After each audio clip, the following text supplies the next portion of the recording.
Hello, and welcome to round 2 of the Parenting Roundabout podcast. I'm Catherine Aleko, and I'm here with Terry Morrow. Hello. Usually on this podcast, we talk about parenting issues, but once a week, Terry and I like to get together to discuss TV, movies, books, and other entertainment topics, because it's nice to talk about something other than parenting for a change. So this week, we are watching slightly different shows than what we told you last week. So yeah, and in slightly different ways. Right. We mixed up the calendar, and we didn't realize last week that Zoey was back. So we're jumping back into Zoey's Extraordinary Playlist Season 2. And then because of that, we are going to drop one of our Veronica Mars episodes that we had planned to watch this week. Mm-hmm. Or unless you're Terry, we drop both of them because she's having some technical challenge. Oh dear, I am in the equivalent of Neptune in the tech world. It's just like nothing good can happen. Everything that you count on lets you down. And so I have, no internet, and my data from my hotspot is at its end because we've been using it too much while the internet's been down, and so I really didn't have a good way to watch the Veronica Mars episode. So we'll address that later. But for Zoey, I was able to watch it because out of the 4 cable boxes in our house, one of them works. So I was able to go down into the basement, which smells scarily of gas, but I did stay there the whole time and watched on actual TV with commercials and everything this episode of Zoey's Extraordinary Playlist. And may I say, they're doing quite well with the advertising, because it felt like every 5 minutes there were 10 minutes of commercials. You're just not used to that. I'm not anymore. I've been watching Zoey on Hulu with no commercials whatsoever. But all my expensive streaming services now are meaningless to me because, did I mention internet? Optimum Online, let me send out to you a little dagger, or 10 or 20. May you spend all your summers in Neptune, California. Well, you did get to watch Zoey, so what did you think of this episode? Zoey came back after a brief hiatus, and during which time we had the Emmy Awards, and Jane Levy was nominated for an Emmy, so that was nice for her. Mm-hmm. And so this episode was Zoey trying to kind of recreate a memory that she had with her dad where they went and watched the meteor shower. And also it was the grand opening of Maximo's, which is the restaurant that Max and Mo, or the business, I don't know is it a restaurant? They call it a restaurant, but they don't make any food. They just get the food from other places. It's the kind of business that people have on TV shows. Exactly. Anyway. So that was the B plot was the restaurant opening. Right. And let's see, there were a couple of songs. Leaf got a song, Tainted Love, which Zoey didn't recognize the song. How is it possible they haven't used that one yet?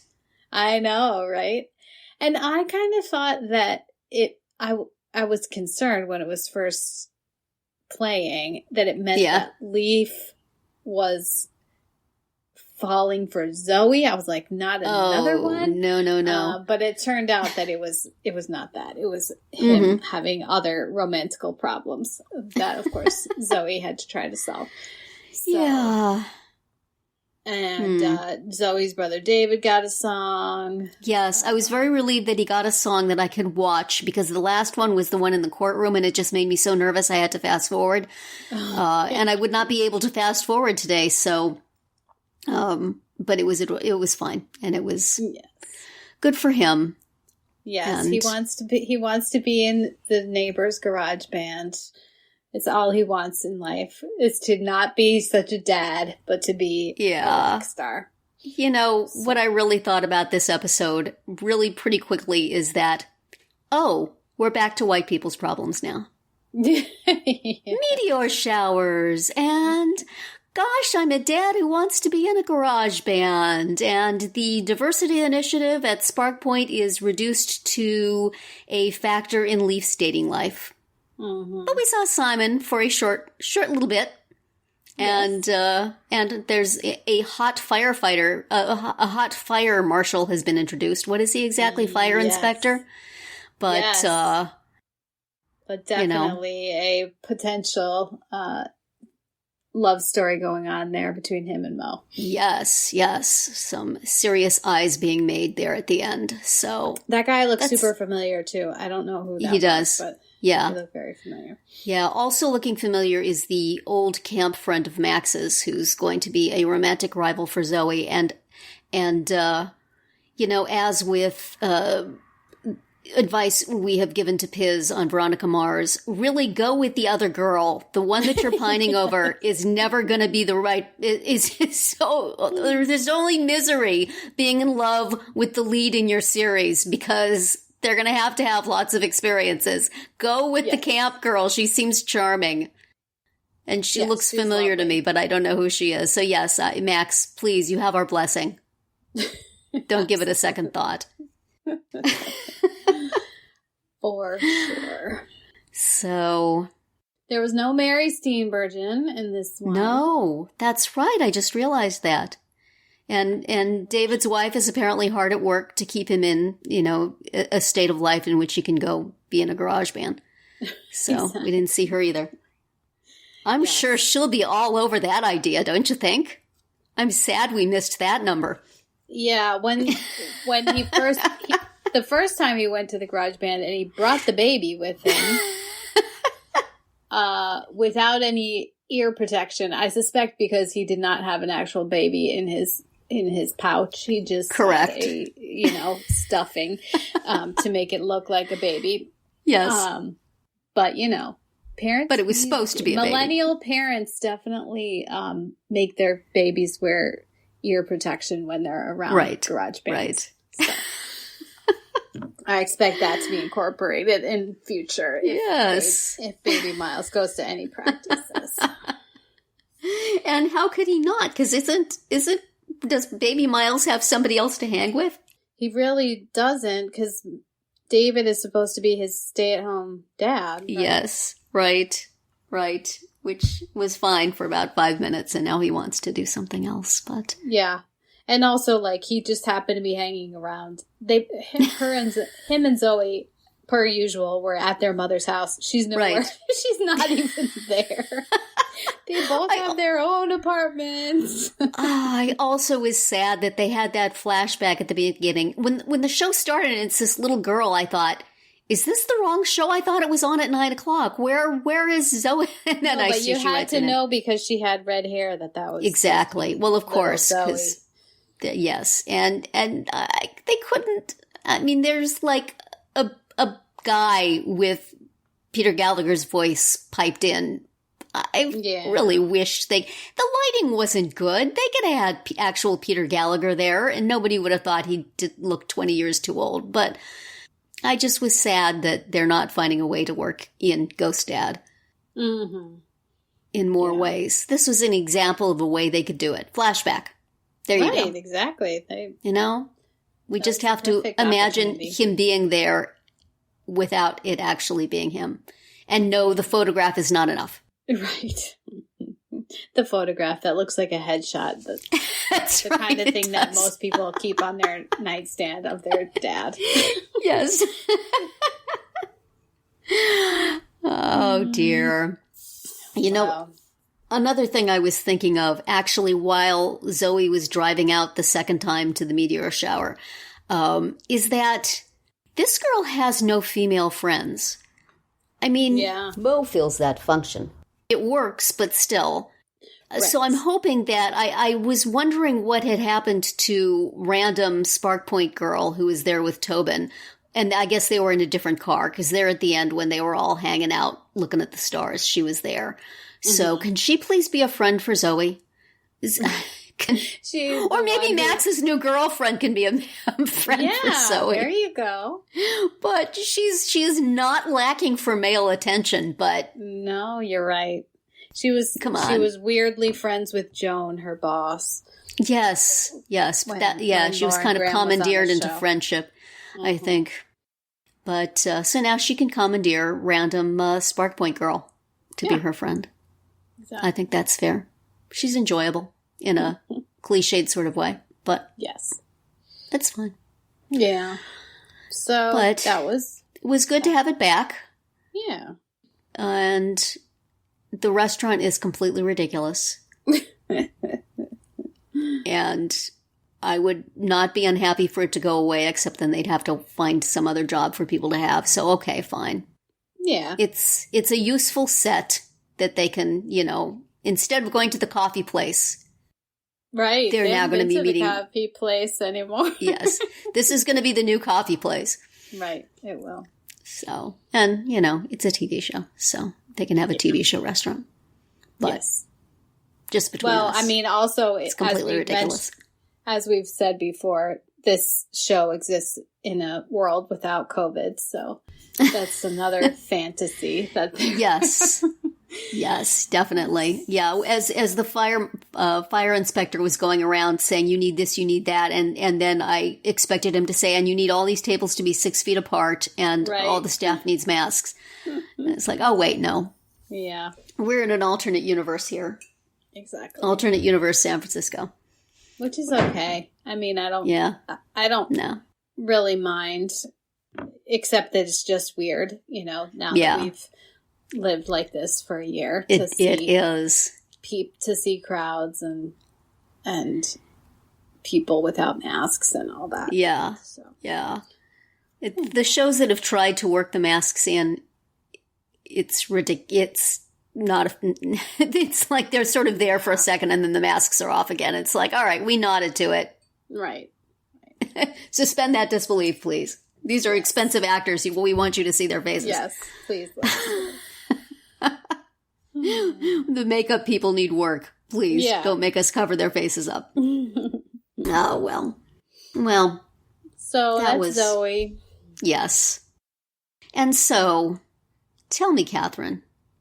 Tell me about this episode of Veronica Mars that I really didn't want to watch in the first place, but I didn't orchestrate the failure of internet in my household for that purpose. It's just a happy byproduct. It's just a coincidence. Mars, bars. Yes, Mars, bars. So I thought I will read you the summary from Wikipedia and provide my commentary. Okay. Will I be glad that I didn't have to watch it? Probably. So... here's what it says. Without any evidence to hold her, Sheriff Lamb releases Veronica from jail. This is, as you recall, Veronica was thrown in jail, and she just made, she all but had a tin cup that she was scraping against the bars. She was doing everything. She was just not taking it at all seriously. She was just being very silly about it. Anytime her father or Cliff or anybody came to talk to her, it was actually pretty amusing. Lots of hard-boiled lingo about jail life, right? Yes. And I can see it in my head. So what had happened was, I think it was sort of confusing, but she gave him peanut butter cookies, and he either had an allergic reaction or he faked an allergic reaction. The kid Josh that was in yes. And Clever. So they had to put him in an ambulance, and then he escaped, and that's how he got out of jail. But they were that's a little novel. Yeah. So that's how he got out, and Veronica had supplied the cookies, but I guess, they couldn't prove that she did it on purpose to get Spring in. So that was that plot for the moment. So continuing with Wikipedia, Keith learns that the coach's wife hired Vinnie Van Lowe to find out if her husband was having an affair. While Josh makes contact with Veronica and insists that he is being framed for his father's murder. So yeah, he saw Vinnie. He was at her house. Keith was at the coach's house, and he saw like an invoice from Vinnie. Okay, wait a minute. Vinnie does not look like the kind of dude that does invoices. Yeah, does he have office help? Remember, it's like his mom, right? Yeah. Oh, that's right. Yes. It was okay. like an envelope with his return address on it. So yeah, and then Josh, like literally, he sneaks up on Veronica as she's like walking into her apartment, and he's there with like a hoodie over his head and grabs her. And turns out that after he got out of jail, he went and basically he did kidnap the kid Mason, his teammate, who he had suspected of killing his father. And because he's like, he had a gun. He put Mason in the trunk of Mason's car, duct taped his mouth closed, he did all that stuff. Yeah. And so Veronica was like, and then he had the gun and the gun was not the same kind of gun. It was a 22, and the one that killed him was a 45, or whatever. Mm-hmm. So Veronica and Keith are like, okay, for sure Mason did not do it because this wasn't the right gun. But you're now guilty of kidnapping. So yeah, good job there, man. So then they start pursuing this whole thing with Vinnie and was the coach having an affair? Do they take Mason out of the trunk at some point? Yes, Veronica frees Mason from the trunk. Okay, I was a little worried about him there. Yes. Not that he hasn't probably done things in his life that were deserving of being put in a trunk, but still. Yeah. So then they're pursuing this whole thing of the coach's was the coach having an affair? It's long story short, he wasn't. It was a dead end. Or it wasn't a dead end. It turns out that the woman that he was photographed with by Vinnie was a doctor. Because he had a terminal illness. I forgot what it was. And it was mad cow disease. It was Creutzfeldt-Jakob. Yeah. Yeah, okay. He had that. So to get to to finish up, so this whole coach's murder story was wrapped up in this episode. What? Yes. They're burning through plot here, Veronica Mars. I know. Well, and there's more. So okay. What happened was he had this illness. He knew that it was going to be, terrible, and that he would suffer. The family would suffer. He wanted them to benefit financially. He wanted them to get life insurance, whatever. And there was a whole side plot where Josh had to go get. Okay, wait a second. I have to stop and rewind for a second, because when you were talking about all of this stuff with Vinnie and all of that stuff, I was thinking the dean's wife, but it's the coach's wife. It's the coach who has this stuff. Yes, okay. This is all. We're all talking about the coach. It's difficult because Keith is looking into the murder of both people at the college on behalf of their wives. Yes, this is all the coach. Okay, this is all the coach. All right, gotcha. Yeah. Then there's a whole thing where Josh has to go to the bank to a safe deposit box to open it to get this rare coin collection so that he can get money, so that he can disappear. Why does he need to disappear if his dad killed himself because of his disease? Okay, because did his dad kill? Well, he's still suspected, and he's still I think maybe it was an insurance reason. I don't know. Don't ask too many questions about a Veronica Mars plot, Terry. Just let it wash over you. He had to go, so Veronica had to make him a fake ID because he had to be 21 in order to get this open the safe deposit box and get the Right. coins. So he goes, she makes him a fake ID. He's like, what are you doing? And she's, well, I just want to help him. Whatever. She makes him the fake ID. He goes, because she thought that the mom somehow was involved and that the mom had taken the money from the safe. This is before she knew about the diagnosis. She thought the mom had taken the money and hired somebody to kill the dad, and that, that's what the kid was going to find out when he opened the safe deposit box. But no, the coins were in there, and there was a CD that they had to, of course, rush to Veronica's car to play the CD. Oh, like a CD, like to play I thought like a financial CD. Okay. No, like a piece of media. So they had to go to her laptop and play this CD, and it was a video message from his dad, and it was his dad explaining that he had this diagnosis, and if you're watching this, it means you're 21, and you've reached, it's to the point where you were able to take care of your mother. This is where I got lost. So it transpired that the coach got his assistant coach to kill him and make it look like a crime, so that I guess the kids wouldn't find out that he was. Again, And he didn't mention to the assistant coach, make sure it doesn't look like my son did it, okay? Yeah. So that was the end. And then, he disappeared. So he'll be back when he turns 21, I guess. I still don't quite understand why he has to disappear, but I'm not sad he's gone. So long, son. And that's the end of that story. I'm pretty sure Did she set him up with Duncan?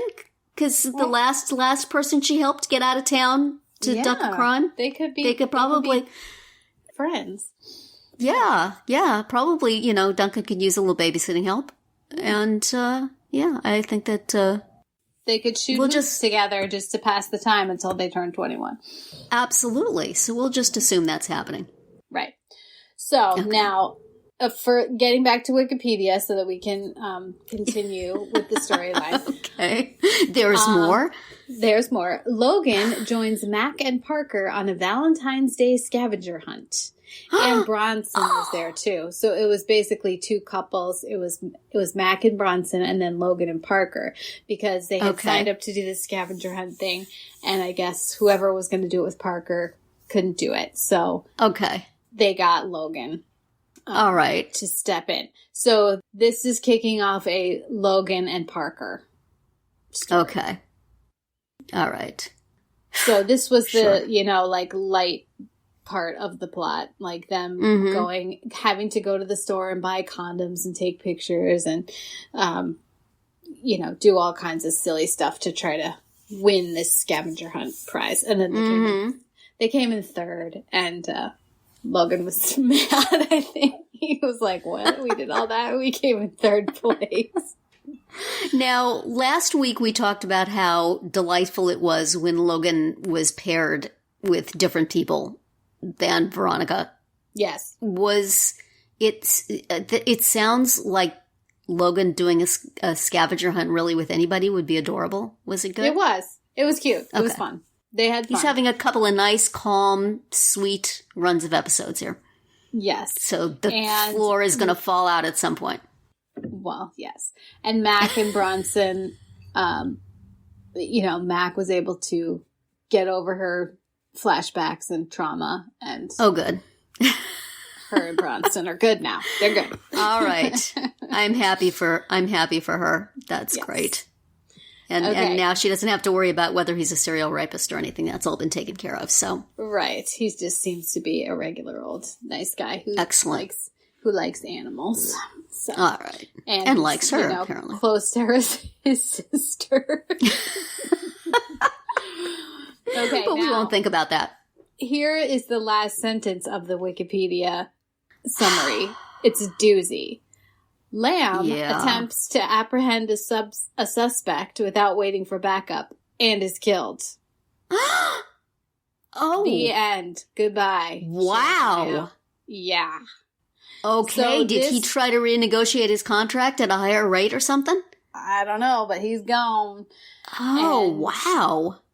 It was Steve Batondo, the ex, the deadbeat dad. Who killed him? So yes, in part of the whole. Could we send him a fruit basket or something? As part of the Who Killed the Dean plot, at some point, did Mindy call? I don't know. I don't even know. But Lamb goes to Mindy's house and he finds Steve there. And Steve hits him on the head with a baseball bat. And as he's falling, he shoots Steve. And so they're both dead. Wow. Yeah. Wow. I told you that Wikipedia. Yeah. Gosh, well, that couple of minutes I might have liked to have seen, and Logan doing scavenger hunts, I'm kind of sorry to miss that, but the rest of it, holy cow, Lamb. So by the end of that episode, or maybe it was at the very beginning of the next one, which I also watched, Keith is acting sheriff. Wow. So, because, it's not like they don't give it to sex. That's right. Too bad Leo's gone. I know. Leo would have been great. Yeah. Wow. So there you have it. I mean, I hated that character, but sad for the actor who did a very good job of being smarmy and disgusting. I know. What happened? I was quite surprised. Wow. I was like, wait, what? Did he just do what I think he just did? Wow. Yeah. Now, wouldn't it be fun if, fun, maybe not the right word, but if he starts to haunt Veronica the way the way that Lily did, he's just going to be hanging out in her brain saying, I'm going to drive you crazy in death as I did in life, but it sounds like there's no mystery. They know who killed him, so. Yeah, it was quite clear who killed him, So, come to Hearst College. We had a serial rapist. The dean was murdered. The coach we thought was murdered, maybe not so much, but the sheriff's dead, so it's okay. Exactly. That's why have they not, put barbed wire around this town? And what a cursed place. Oh, my goodness. Wow. Yeah. Well, of all the surprise endings there could be, I'd live with that one.